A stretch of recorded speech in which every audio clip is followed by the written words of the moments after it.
फिर सितंबर आ गया, फिर अखलाक याद आए। आपको याद आते हैं अखलाक? नहीं, आपने अखलाक को बुला दिया, तभी आज आर्यन मिश्रा शिकार हुए। याद रखिए कि आग आपके घर तक आ गई है। ये नफरत की आग है, सबको जला देगी। अगर तभी इसका जबरदस्त प्रतिरोध हुआ होता तो आज ये हालात ना होते। इसलिए याद रखना जरूरी है, हर एक नाइंसाफी, हर एक हत्या, हर एक बलात्कार, हर एक मॉब लिंचिंग, ताकि मांगा जा सके जवाब उनसे जो सत्ता में बैठे हैं, मांगा जा सके इंसाफ, ताकि फिर कोई बेगुनाह भारतीय नागरिक इस तरह ना मारा जाए, कुचला जाए। तो एक बार फिर बेबाक भाषा के पॉइंट टू पॉइंट कार्यक्रम में आपका स्वागत है। मैं हूं मुकुल सरल।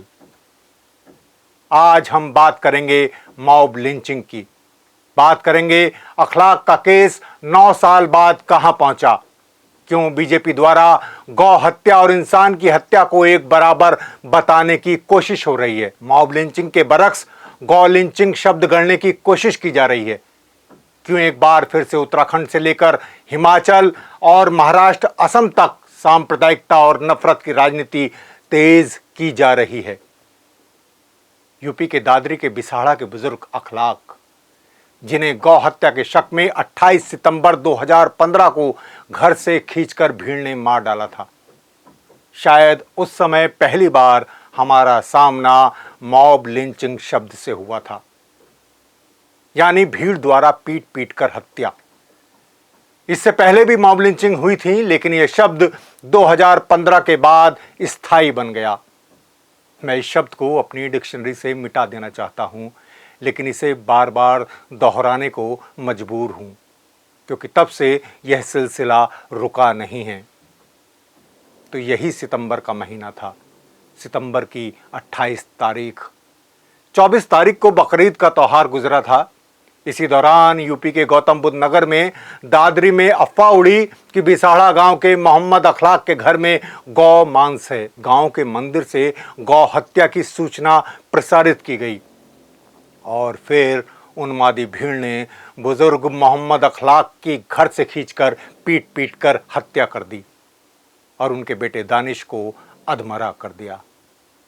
इस मामले में 15 लोगों पर केस दर्ज हुआ और करीब 3 महीने बाद 24 दिसंबर 2015 को पुलिस ने सभी 15 आरोपियों के खिलाफ कोर्ट में चार्जशीट दाखिल कर दी। आप कहेंगे पुलिस ने फुर्ती दिखाई, लेकिन यह भी याद रहे कि उस समय यूपी में अखिलेश यादव के नेतृत्व में समाजवादी पार्टी की सरकार थी। लेकिन इसके बाद आया 2017, 2 वर्ष बीत गए और यूपी में सरकार बदल गई। अब यहां योगी का राज था। 31 जुलाई 2017 को इस हत्याकांड के मुख्य आरोपी विशाल राणा को हाईकोर्ट द्वारा जमानत दे दी गई।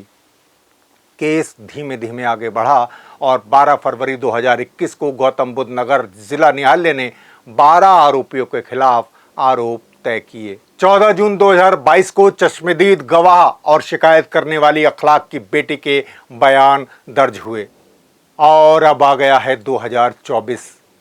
तब से केस इसी तरह खरामा खरामा चल रहा है। सभी गवाहों के बयान तक दर्ज नहीं हो सके हैं। इंसाफ तो अभी बहुत दूर है। इस बीच कुछ और भी अजब गजब हुआ। आरोप लगा कि 15 अक्टूबर 2017 को स्थानीय विधायक की मदद से हत्याकांड के 15 आरोपी युवकों को एनटीपीसी में नौकरी दी गई है। हालांकि हम इसकी पुष्टि नहीं कर सकते। एक खबर और खास रही कि 13 अक्टूबर 2022 को बिसाड़ा कांड को लेकर भड़काऊ भाषण देने के आरोपी बीजेपी के पूर्व विधायक संगीत सोम पर आरोप सिद्ध पाया गया। हालांकि गौतम बुद्ध नगर कोर्ट ने उन पर केवल 800 रुपए का जुर्माना लगाया। तो आपने नोट किया कि 9 साल बाद अखलाक केस कहां पहुंचा। इसके बाद भी न जाने कितने मॉब लिंचिंग के केस हुए। कुछ केस परिवार और सिविल सोसाइटी की वजह से लाइमलाइट में आए, खबरों में आए, उन पर बात हुई, प्रदर्शन हुए, लेकिन बहुत मामले हमारी याद से भी गुम हो गए हैं। इसलिए मैं कहता हूं कि ये याद बचाने का समय है, स्मृति बचाने का वक्त है। जो याद हैं उनमें एक अहम नाम है पहलू खान का। अलवर राजस्थान के पहलू खान 2017 में इन्हें भी गौ हत्या के शक में भीड़ ने पीट पीट कर मार डाला। इसी तरह साल दर साल वारदात नोट करते रहिए, क्योंकि याद रखना जरूरी है। फिर आया साल 2018, फिर अलवर, यहां रकबर खान को मार डाला गया। 2019 झारखंड के जमशेदपुर में तबरेज अंसारी मॉब लिंचिंग के शिकार हुए। 2021 गया बिहार में दलित दीपक पासवान को भीड़ ने पीट पीट कर मार डाला। 2023 मानेसर हरियाणा में नासिर और जुनैद को इसी तरह मार डाला गया, उनकी लाशें मिली। फरवरी 2023 में इन्हें राजस्थान के भरतपुर से अगवा किया गया था और जलाकर मार डाला गया। इसमें करीब 30 आरोपी हैं, अभी तक कुछ ही पकड़ में आए हैं।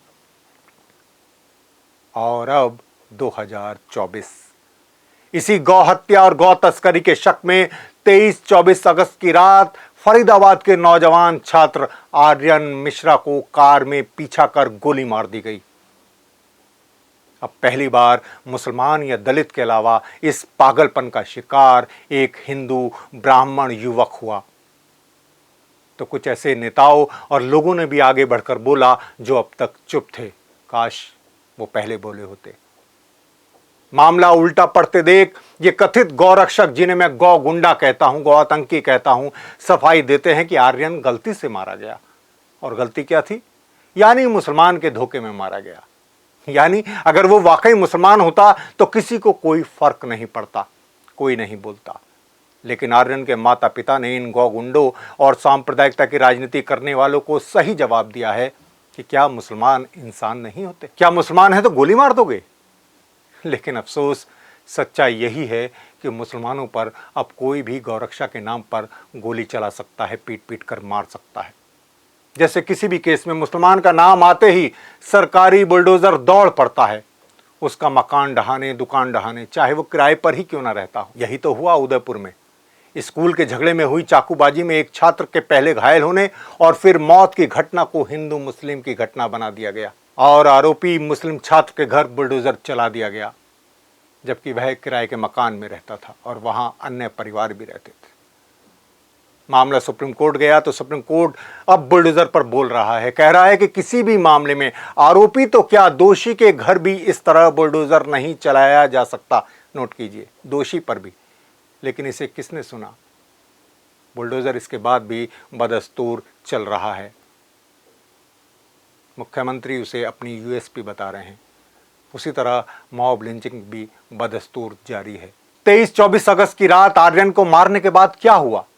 27 अगस्त को हरियाणा के ही चरखी दादरी में एक मजदूर शब्बीर को बीफ खाने के शक में पीट पीट कर मार डाला गया।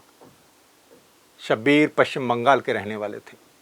इस मामले में 5 गौगुंडे गिरफ्तार हुए हैं। तो ये थी मॉब लिंचिंग की कहानी। आपने हर वारदात को नोट कर लिया होगा। और मॉब वायलेंस यानी भीड़ हिंसा, इसकी तो कोई गिनती ही नहीं है।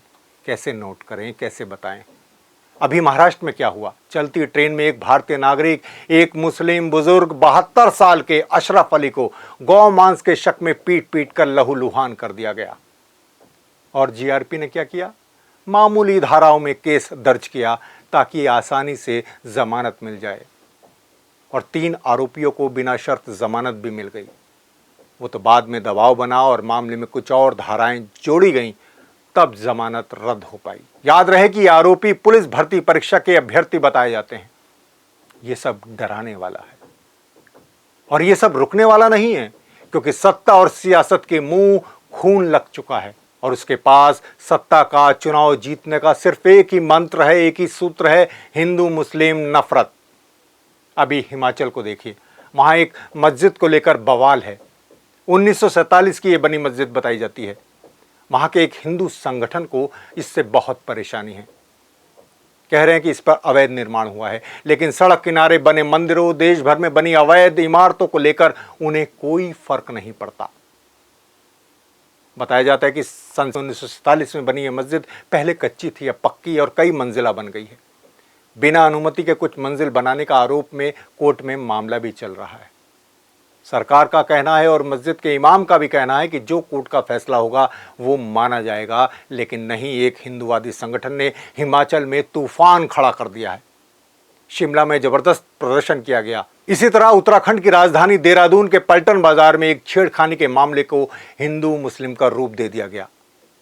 रुद्रप्रयाग के तो कई गांवों में मुस्लिमों की एंट्री को ही बैन कर दिया गया है, बोर्ड लगाए गए हैं। असम के मुख्यमंत्री हेमंत बिस्व शर्मा तो रोज अपने नफरती बयान से नया कीर्तिमान बना रहे हैं। तो एक बार फिर नफरत का घोड़ा बेलगाम छोड़ दिया गया है। बीजेपी ने लोकसभा चुनाव में अपनी हार यानी बहुमत से भी नीचे आने से कोई सबक नहीं लिया है और उसे लगता है कि अब हरियाणा हो या महाराष्ट्र या झारखंड या कोई और, अब इन राज्यों में चुनाव सिर्फ और सिर्फ हिंदू मुस्लिम के आधार पर ही जीता जा सकता है। याद रहे कि हरियाणा में 5 अक्टूबर को चुनाव होने हैं और महाराष्ट्र में भी जल्दी ही चुनाव होने हैं और भाजपा के पास गिनाने को शायद कोई उपलब्धि नहीं है। लेकिन अच्छा हो कि जनता इस हिंदू मुस्लिम की राजनीति को गलत साबित करे, सबक सिखाए, क्योंकि राहत इंदौरी ने भी कहा है कि लगेगी आग तो आएंगे घर कई जद में, यहां पर सिर्फ हमारा मकान थोड़ी है। और कैफ भोपाली की ये बात भी याद रखना कि आग का क्या है, पल दो पल में लगती है।